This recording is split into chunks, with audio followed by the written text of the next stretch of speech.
নমস্কার বন্ধুরা, defence knowledge আপডেটসে আপনাদের স্বাগত। তো বন্ধুরা, 2024 সালের শুরুতেই ভারত এমন একটি কাজ করে দেখিয়েছে যা দেখে চীনের সরকারের পায়ের নিচ থেকে মাটি সরে গেছে।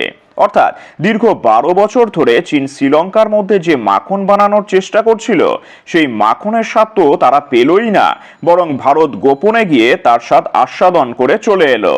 আর আমি আমার ভিডিওর মাধ্যমে এই খবরটা আপনাদের বিস্তারিতভাবে তো জানাবই, তার সাথে এই খবরটা শুনে আপনাদের চীনের ওপর খুব হাসি পাবে। আসলে ভারত এবং শ্রীলঙ্কার মধ্যে একটি ঐতিহাসিক চুক্তি সম্পন্ন হয়েছে, আর এই চুক্তিটা হচ্ছে এলএনজি গ্যাস সাপ্লাইয়ের বিষয়ে। আর আপনারা সবাই জানেন যে ভারত সদ্যই কাতারের সাথে $78 বিলিয়ন এলএনজি গ্যাস সাপ্লাইয়ের বিষয়ে একটি চুক্তি করেছে, যা ইতিহাসের সবথেকে বড় চুক্তিগুলোর মধ্যে একটি। এখন আপনারা এই প্রশ্নটাই করবেন যে ভারত এতটা পরিমাণে এলএনজি গ্যাস কিনে করবেটা কি?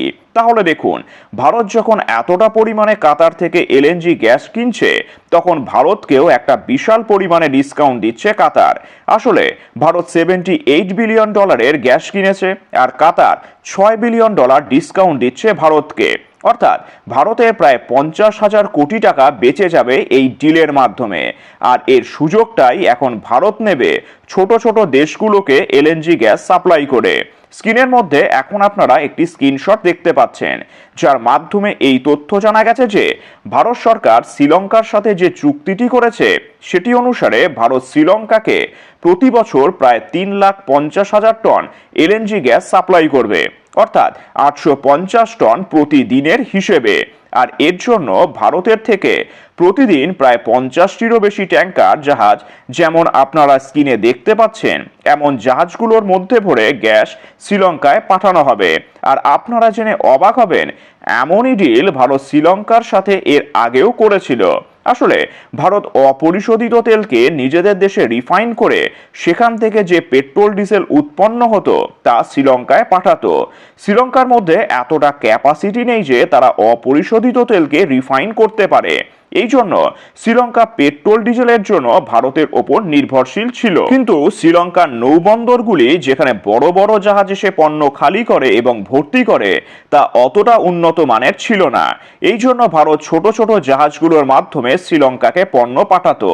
তাতে করে খরচ যেমন বেশি হতো, তার সাথে সময়ের অপচয়ও বেশি হতো। আর এখানেই ধন্যবাদ জানাতে হবে চীনকে, কারণ চীন শ্রীলঙ্কার নৌবন্দরগুলি বিগত 12 থেকে 14 বছরের মধ্যে এতটাই উন্নত মানের করে দিয়েছে যে ভারত এখন ছোট ছোট জাহাজের বদলে বড় পণ্যবাহী জাহাজের মাধ্যমে শ্রীলঙ্কাকে কোনো দ্রব্য এক্সপোর্ট করতে পারবে, তার সাথে মোটা টাকা ইনকামও করবে। মজাদার বিষয় এটাই যে, যেটা শুনে আপনাদের প্রায় হাসি আসবে, বিগত 15 বছর ধরে চীনের সরকার শ্রীলঙ্কার নৌবন্দরগুলোকে এই জন্য উন্নত মানের করেছিল যাতে তারা শ্রীলঙ্কার সাথে বাণিজ্য করতে পারে, এবং বাণিজ্যর নাম করে তারা শ্রীলঙ্কার এই নৌবন্দরগুলোকে দখল করতে চাইছিল। কিন্তু হয়েছে ঠিক তার উল্টোটা। শ্রীলঙ্কার নৌবন্দরগুলো উন্নত মানের হয়ে যাওয়ার সাথে সাথেই শ্রীলঙ্কার সরকার চীনের সেনাকে তাদের নৌবন্দরে আসতে নিষেধ করে দেয়। আর শুধু তাই নয়, চীন যে স্বপ্নটা দেখছিল যে তারা শ্রীলঙ্কার সাথে প্রচুর পরিমাণে ব্যবসা বাণিজ্য করবে, শ্রীলঙ্কাকে প্রচুর ডলার এক্সপোর্ট করবে, সেটাও চীন করতে পারছে না। আর এর সুযোগটাই নিয়েছে ভারত। আসলে ভারত চীনের দ্বারা ডেভেলপড হওয়া এই বন্দরগুলোর মধ্যে এলএনজি প্ল্যান্ট লাগাবে, আর এতে করে ভারত শ্রীলঙ্কাকে যে এলএনজি গ্যাস দেবে সেটা হবে লিকুইড ন্যাচারাল গ্যাস। আর এই গ্যাসকে এই প্ল্যান্টের মাধ্যমে সিএনজিতে কনভার্ট করা হবে, অর্থাৎ কম্প্রেস ন্যাচারাল গ্যাস। আর এই গ্যাসের ব্যবহার শ্রীলঙ্কার অটোরিকশা চালাতে এবং অন্যান্য গাড়ি চালাতে ব্যবহার করা হবে। অর্থাৎ চীনের দ্বারা তৈরি নৌবন্দরে না শুধু ভারত গ্যাস পাঠাবে, তার সাথে সেই গ্যাসকে এলএনজি থেকে সিএনজিতে কনভার্টও করা হবে।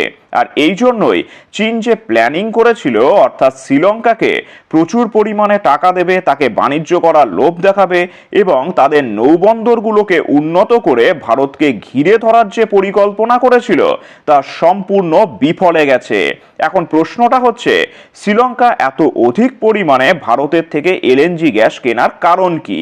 তাহলে দেখুন, শ্রীলঙ্কার নাগরিকদের আর্থিক অবস্থা এতটাও ভালো নয় যে তারা পেট্রোল ডিজেলের ব্যবহার করতে পারে। তাদের দেশের নাগরিকদের আর্থিক অবস্থার উন্নতির জন্য পেট্রোল ডিজেলকে রিপ্লেস করতে চায় গ্যাসের সাথে। আর তাতে শ্রীলঙ্কার না শুধু খরচ বাঁচবে, তার সাথে পরিবেশ দূষণও কম হবে। এখন আপনারাই আমাকে নিচে কমেন্ট করে জানান, চীনের তৈরি এই নৌবন্দরগুলির ব্যবহার ভারত করছে এবং তার সাথে শ্রীলঙ্কার সাথে ভারতের এই বাণিজ্য নিয়ে আপনাদের কি মতামত তা নিচে অবশ্যই কমেন্ট করে জানাবেন। আর চ্যানেলটি ভালো লাগলে অবশ্যই লাইক, শেয়ার ও সাবস্ক্রাইব করে দেবেন। ধন্যবাদ।